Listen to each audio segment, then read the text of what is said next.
Continuando con el plan de capacitación desarrollado para nuestro centro de operación, hoy hablaremos sobre un tema que se aplica tanto en nuestros hogares como en nuestro sitio de trabajo, llamado contaminación cruzada. La contaminación cruzada es el proceso mediante el cual introducimos a un alimento inocuo peligros, ya sean de origen físico, químico o microbiológico, utilizando como vehículos de transmisión superficies, utensilios o equipos que no han tenido el debido proceso de limpieza y desinfección. Generalmente, estos pueden ser nocivos para la salud, generando enfermedades de transmisión de origen alimentario. La contaminación cruzada puede darse de tres maneras: de persona a alimentos, de alimentos a alimentos y de equipos o utensilios a alimentos.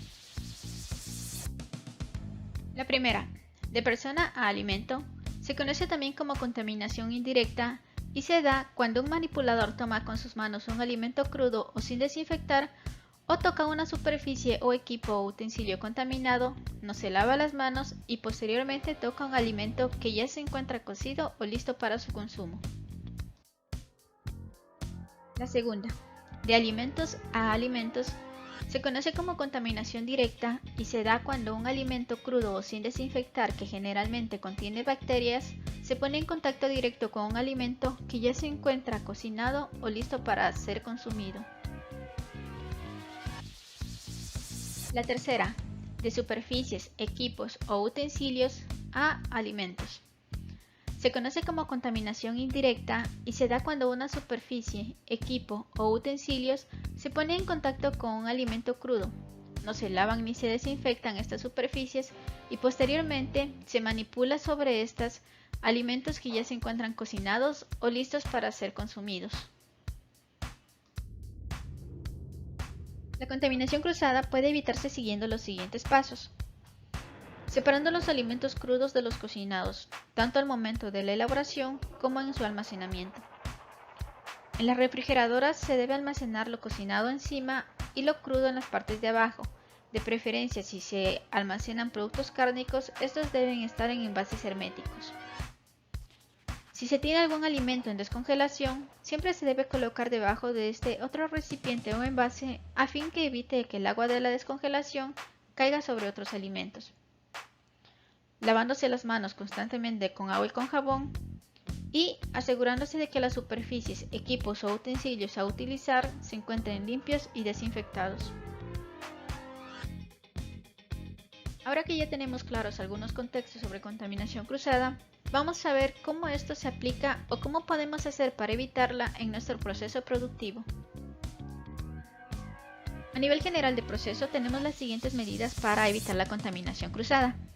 La primera y la más importante es de que nuestras áreas de proceso se encuentran separadas e identificadas. Por ejemplo, nuestro proceso productivo empieza desde corrales con la recepción de cerdos en pie, faenamiento, deshuese y despacho de producto final como tal. Tanto el ingreso como del área de faenamiento como del área de deshuese existen lavadores de botas, los cuales deben ser utilizados al entrar y al salir del proceso productivo. Esto con el fin de evitar de que tierra o materiales extraños que tengamos en las suelas de las botas ingresen hacia el proceso productivo y que residuos cárnicos que podamos acarrear en las botas salgan hacia las áreas externas. Se hace uso de cortinas plásticas, cortinas de aire y lámparas atrapa insectos para evitar que insectos, roedores u otros ingresen hacia el proceso productivo. De la misma manera, se hace la dotación de jabón antibacterial, desengrasantes y desinfectantes para que la gente, el personal operativo, haga uso de estos para lavado de manos, lavado de utensilios y herramientas a fin de evitar contaminación cruzada mediante estos hacia el producto. Las lámparas de los techos tienen protecciones adecuadas y están fijadas a las losas.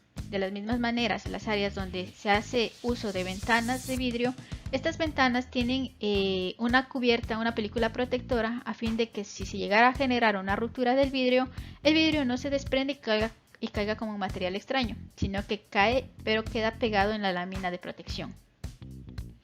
A nivel de las líneas, los desperdicios orgánicos o decomisos que conocemos son depositados en jabas de proceso, las cuales se transportan hasta el final de la línea, en donde se trasvasan a otras jabas caladas en cuya ruma de jabas, la última jaba se encuentra con una funda para evitar derrames de líquidos en el momento en que estos son trasladados hacia el área del bloc TAN.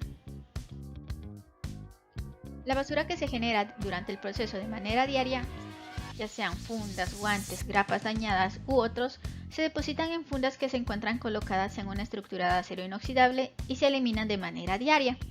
Debido a la naturaleza de estos desechos y a la continuidad de la línea, no se utilizan tachos con tapa.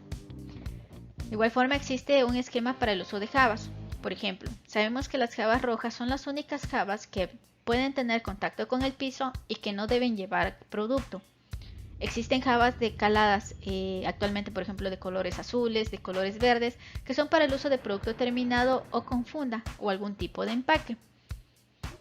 Existen jabas caladas de color beige, que son para producto terminado y o producto con funda o algún tipo de empaque destinado para carnaza, ecoadaza o clientes como Supermaxi. Y las jabas azules o jabas amarillas, que son las únicas jabas que pueden tener producto en proceso y o sin funda o algún tipo de empaque. Como medidas para prevenir la contaminación cruzada, el personal debe lavarse y desinfectarse las manos, guantes, botas, mandiles y utensilios de trabajo.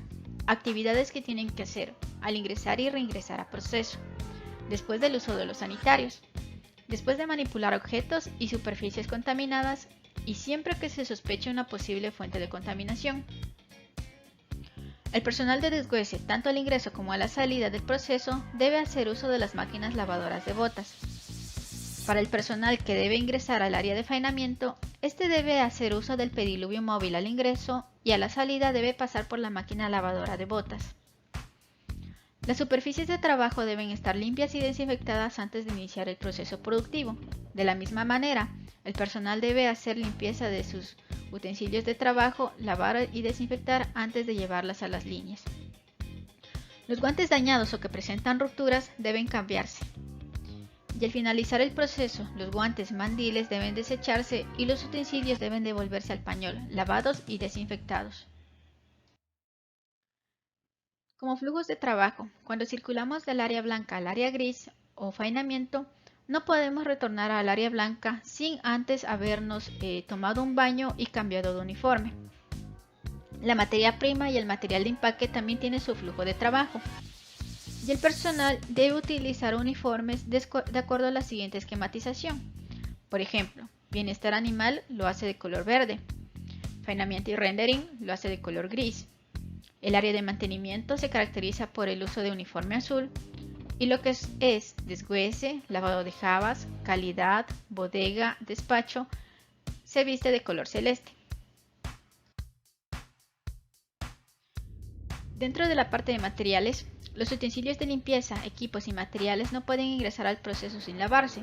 Es decir, no por el hecho de que sea un material para limpieza, este puede estar sucio. Los utensilios de limpieza, como son escobas, escurridores, mangueras, entre otros, están asignados a cada área y con un proceso de identificación de colores, para que sean utilizados dentro de esta. Por ejemplo, el área de desguace utiliza material de color azul, faenamiento amarillo, despacho rojo y sancochado de color blanco. Esto nos evita que los materiales se crucen dentro de las diferentes áreas para las actividades de limpieza. En caso de los insumos que contienen en sus fórmulas componentes declarados como alérgenos, estos se ubican en un área que es para uso exclusivo solamente de alérgenos a fin de evitar contaminación cruzada con el resto de ingredientes. De la misma manera, los productos en los que se hace uso de ingredientes que contienen alérgenos llevan esta declaración en su etiqueta.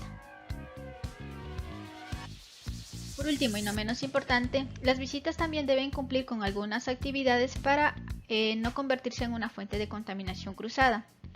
El personal que viene de visita debe hacer uso de overol, mandil, cofias, mascarilla, casco, protección auditiva, botas y guantes en caso de que vayan a tener contacto con el producto. En caso de que la visita presente una camiseta o camisas con botones, deberá cambiarse a una camisa de dotación que se le dará a fin de evitar el riesgo de adulterantes físicos. Al igual que el resto del personal del área de proceso, las visitas deben lavarse y desinfectarse las manos y guantes y hacer uso de los lavadores de botas y pediluvios para desinfectar el calzado.